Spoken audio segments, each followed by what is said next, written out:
For Canadian scientists already racing to find a vaccine to treat the coronavirus, the federal government's just announced a fund of almost $200 million, and that indeed will be welcome news. What happens next and how far along are researchers?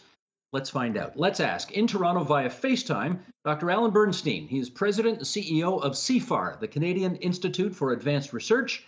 And we welcome Dr. Robert Kozak, clinical microbiologist at Sunnybrook Health Sciences Centre and the University of Toronto. And gentlemen, we welcome both of you to our makeshift broadcast here this evening. Alan, let me put you to work right away by asking, how much of Canada's scientific community, to your knowledge, is involved in finding a vaccine or a treatment for COVID-19? Well, I think the community is really engaged and is very eager to help out in any way they can, Steve. So I think it's an opportunity for Canada to really understand the importance of building up a scientific enterprise before the fire breaks out. You don't hire a fire department when the fire breaks out. And so the community is really engaged in that way. Of course, all the labs at universities are closed. And so one of the things that we actually discussed yesterday, and I know there's another call with the chief science advisor sometime this week, is how do we open up some select labs at universities to move this forward? Would you be able to hazard a guess, though, by saying, I don't know what, 5%, 25%, half of the scientific community is in on this, or what? I'm going to hazard a guess, if you really push me, to about 10 to 20%. And the problem is what I just said, is that universities are closed. Gotcha. Rob, let me ask you, you and your medical partner are part of the effort to find a vaccine or some kind of solution to all of this. And I gather it was your team that isolated what is technically called SARS-CoV-2 in the first place. What does that actually mean? So what we did is we isolated the virus. You're correct with not just my colleague here at Sunnybrook, but also collaborators at McMaster were working on this, and we are working with other groups, such as a group in Laval, on some vaccine work. The sort of importance of this was just that now we have a virus that can be used not just by our group, but by many groups for testing therapeutics, for testing vaccines, for improving diagnostics. So it's something that we're really hoping to get out as quick as we can to a lot of labs to really push the science forward. Alan, we appreciate that we're not living under normal circumstances right now, but under normal circumstances, when a problem hits, how long does it then take to create a vaccine? Well, it depends. We know HIV hit 35, 40 years ago, and we still don't have a vaccine. It's a very difficult virus.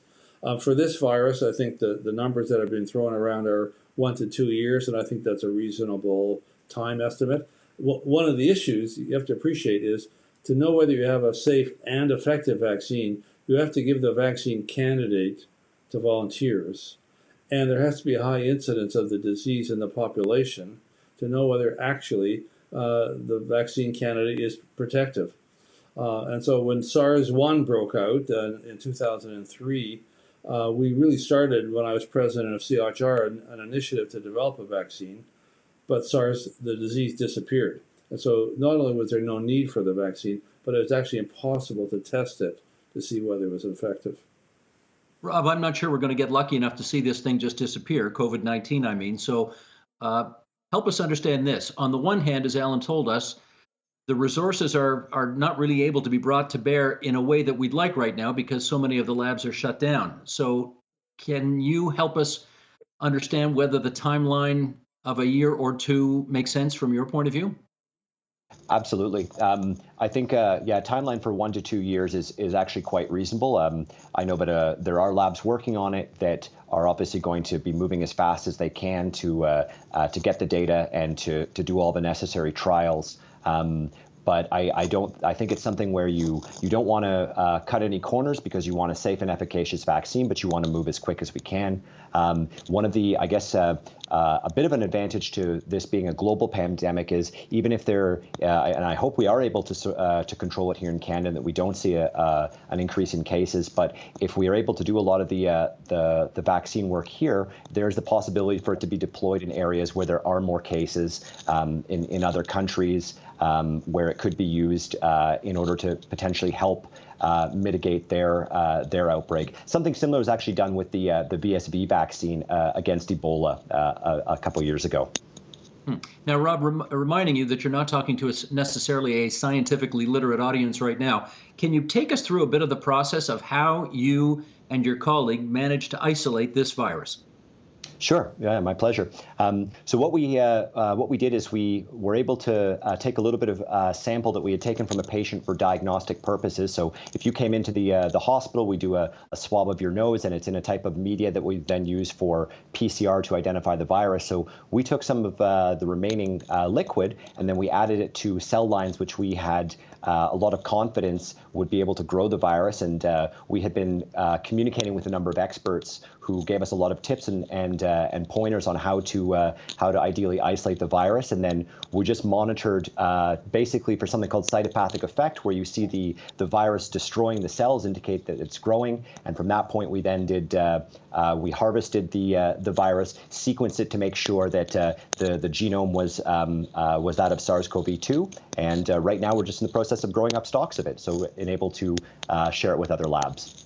And how long did all that take?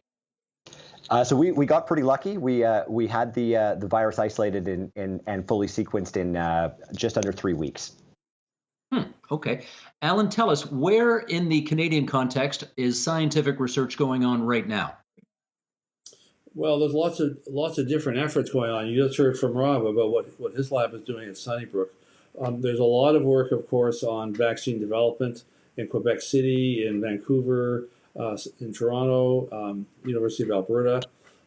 There's a lot of research. Canada actually has one of the leading groups on mathematical modeling of the pandemic, and where it's been, where it's going, and what the mitigating efforts are the effects are having on slowing down this disease.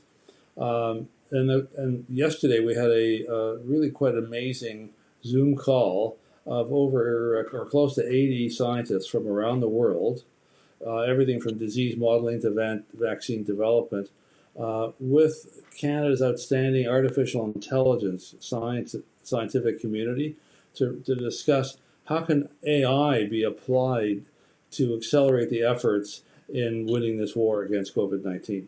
It was quite an amazing call, and I think a lot of very interesting discussions took place, and I hope a lot of interesting actions will take place as a result of that conversation yesterday. Let me do a follow-up with you on that, Alan, because I guess there's an interesting dynamic here between collaboration and competition. How much of each goes on right now? I would say in this area, there's no competition. I think that everybody wants to work together collaboratively. Everybody wants to find a solution to this problem. We're in war with this virus, and I think it would be socially unacceptable for a company or an academic to think about competing with a colleague or somebody from another university or country. Indeed, we had a lot of discussion yesterday about how do we open up data sharing in companies, at universities, in public health units around the world, so that we're all getting all the data in real time.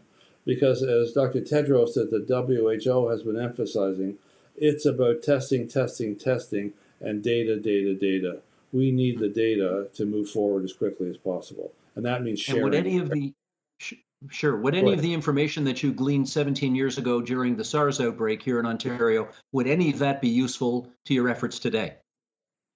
I think we've learned a heck of a lot from the SARS outbreak of 2003, and the science has advanced a heck of a lot from 2003. So just what we just heard from Rob, the polymerase chain reaction, which amplified the DNA and has allowed that virus to grow and is the basis of the diagnostic test currently, that didn't exist in 2003. The sequencing back then took weeks and weeks.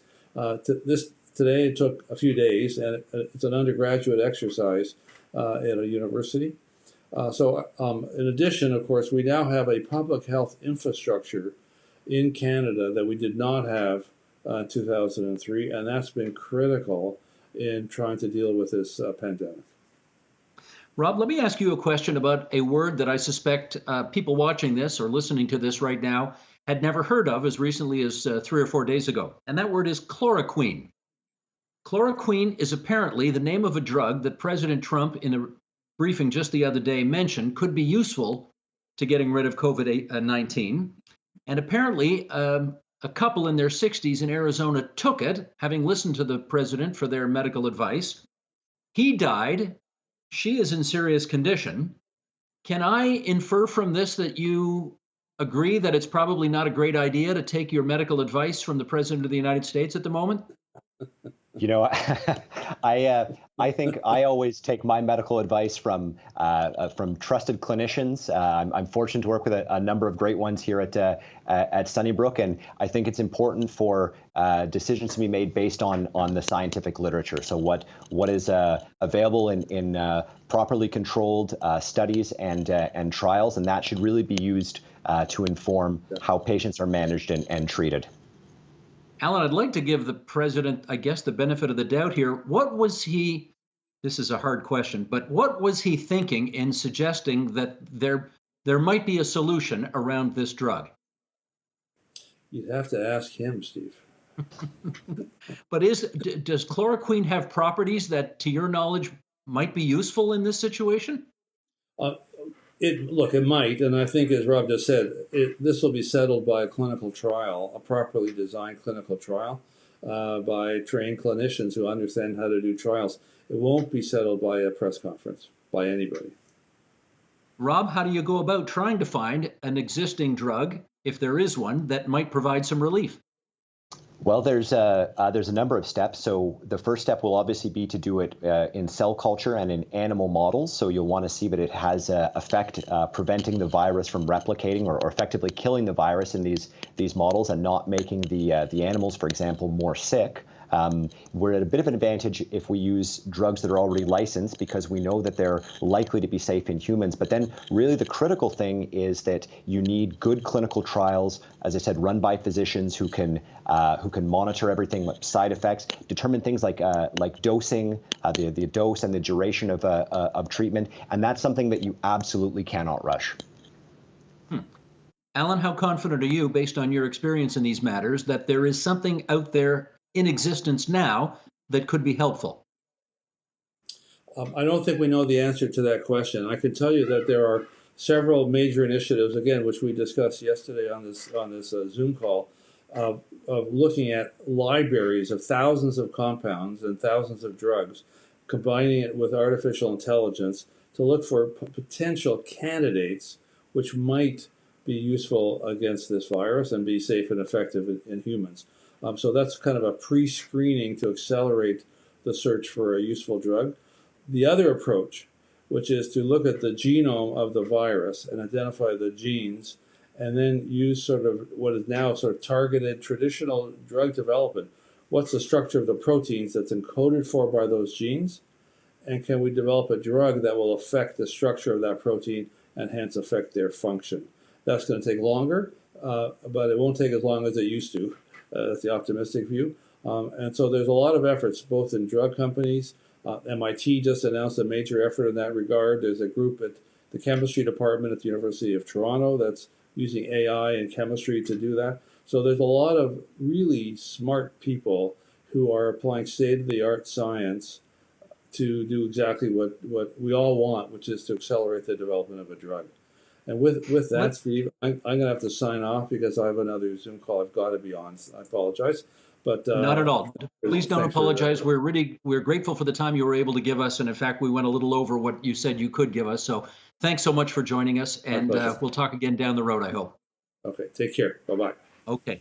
Alan Bernstein from CFAR, Canadian Institute for Advanced Research. Okay, I want to read something to you now, Rob, if I can, and have you comment on it. This is an excerpt from a just published book on the pharmaceutical industry called Pharma, and it's written by an investigative journalist named Gerald Posner. And he has this to say, and he starts by talking about one of the most famous scientists in America today, who many people have a lot of confidence in. Well, let's go. Here we go. Dr. Anthony Fauci and officials at other government and international health organizations know that any vaccine developed in a lab will ultimately be manufactured by large pharmaceutical firms. At this critical juncture with coronavirus, no health expert would publicly criticize drug companies, but privately, they complain that pharma is a major speed bump in developing life-saving vaccines. Pharmaceutical industry concerns about profits, as well as potential liability for adverse reactions to the inoculation, often keep them from moving quickly enough to develop or distribute effective vaccines when there emerges a novel virus like the one that has set off the COVID-19 outbreak. Can I just get, Rob, your initial assessment of that excerpt? Well, I should caution. You're talking with somebody who's on the front line, so this is seems like a bigger issue that perhaps policymakers would probably have more expertise in. I mean, my own personal feeling, and I have colleagues who work in big pharma and pharmaceutical companies. I mean, I think for this, I don't think anyone is going to slow down or put unnecessary speed bumps in development. I think the world wants vaccines. The world wants therapeutics. So I don't think that that's going to be an issue. And I think it is something that we always have to be concerned about, is that we never want to put something out there that might make the disease more severe or may have adverse effects. And I think that I think both scientists and probably pharmaceutical companies are very concerned about this. I appreciate that answer, but I wonder if it's an issue in as much as, potentially if a life-saving drug is found here, it's only going to be needed once, and that's it. This COVID-19, presumably when the next pandemic comes, it's going to be something else, and whatever you figure out to treat this is not going to be necessarily effective the next time around. Do you therefore have to incentivize pharmaceutical companies to find a solution to this problem? Because given that it's one and done, possibly, there may not be enough incentive for them to do it. Well, so I don't think we know enough about the virus to say that it will necessarily be, we don't know whether it may continue to circulate. There's still a lot that we're unsure of. Nonetheless, I think that there are pharmaceutical companies that are clearly incentivized to address these particular more of acute outbreak pandemic type problems. This is why we have quite a number of pharmaceutical companies right now pursuing vaccines, for example. So I don't know, but it's necessarily something where pharmaceutical companies aren't necessarily engaged and incentivized. But I'm sure there are ways that they could work with various governments in order to incentivize them further. And there are a number of coalitions, organizations like CEPI, for example, which are helping to sort of progress this research and put money into vaccine development. So I think it's encouraging. I think there are lots of opportunities for both public and private partnerships. It's all just about figuring out what the right recipe would be. Okay, speaking of partnerships, let me follow up on something we talked with Alan about when he was here earlier in our conversation. And that is, he said there was basically no competition, but terrific collaboration among all the different institutes here in Canada to get to the finish line on this. And I wonder if I could just expand on that question by asking, do you know how much cooperation and or competition is going on among Canadian labs and other international labs around the world? So I think in terms of cooperation, I've seen quite a bit. Again, from my own personal example, when we were looking to isolate the virus, I was in communication with a research group in Australia that was in the process of doing the same thing. And they were incredibly forthcoming and incredibly helpful with sharing tips and pointers and things that they had done. So I think that a lot of researchers realize that this is not a Canadian problem. This is not a problem unique to one country. So because it's a global pandemic, everybody is sharing, and I think everybody realizes that there isn't just the need for one solution. So there likely won't be just one vaccine. There might be 3 or 4 vaccines that will all work equally well. So it is important that we all share and that we all work together, because ultimately it's always better to collaborate than compete. Gotcha. Let's finish up on this. I want to read one more thing. And actually, coincidentally, it was something that Alan Bernstein wrote 17 years ago when he was in the midst of the whole SARS epidemic. And I guess the title on his piece was called "Get Ready for the Next SARS," which I gather is what we're in right now. Here's what he had to say in the Globe and Mail 17 years ago. Newly emerging pathogens also pose unprecedented challenges for the research community. Just as it is too late to realize that we need frontline healthcare workers experienced in dealing with highly contagious pathogens, it is also too late by the time a new disease like SARS hits to decide we need virologists, immunologists, epidemiologists, DNA sequencers, and public health researchers. The average period of training for any of the above areas of research is between 5 and 10 years after a first university degree. It's like deciding you need a fire department only after a fire breaks out. Can I get you, Rob, to weigh in on whether the scientific community, the political community, decision makers, and so on, in your view, have lived up to the warning that Alan Bernstein put on the record 17 years ago? I think this is something where you have an entire spectrum. So there have certainly been people that have followed that and have been doing a lot of preparatory work, who've continued to investigate and develop new technologies that we are seeing utilized now. Is it a question that we could always be doing more and that there could be more resources made available? Absolutely. This is something where, as Dr. Bernstein rightly points out, this will not be the last emerging pathogen that we see, and I think that we were probably better prepared this time because of SARS. And I hope that going forward that this will spur governments and other organizations to really continue to put the research and the resources necessary for this going forward. We have a lot of great people. We have a lot of very clever people in this country. A lot of wonderful researchers. If you give them the tools, they will be able to develop the solutions, potentially even in advance before we see something serious. Fingers crossed. That's Dr. Robert Kozak, clinical microbiologist at Sunnybrook Health Sciences Center, also cross-referenced at the University of Toronto. And Dr. Kozak, it's really good of you to spend so much time with us on TVO tonight. Thank you. My pleasure. Thank you. The Agenda with Steve Paikin is brought to you by the Chartered Professional Accountants of Ontario. CPA Ontario is a regulator, an educator, a thought leader, and an advocate. We protect the public. We advance our profession. We guide our CPAs. We are CPA Ontario. And by viewers like you. Thank you.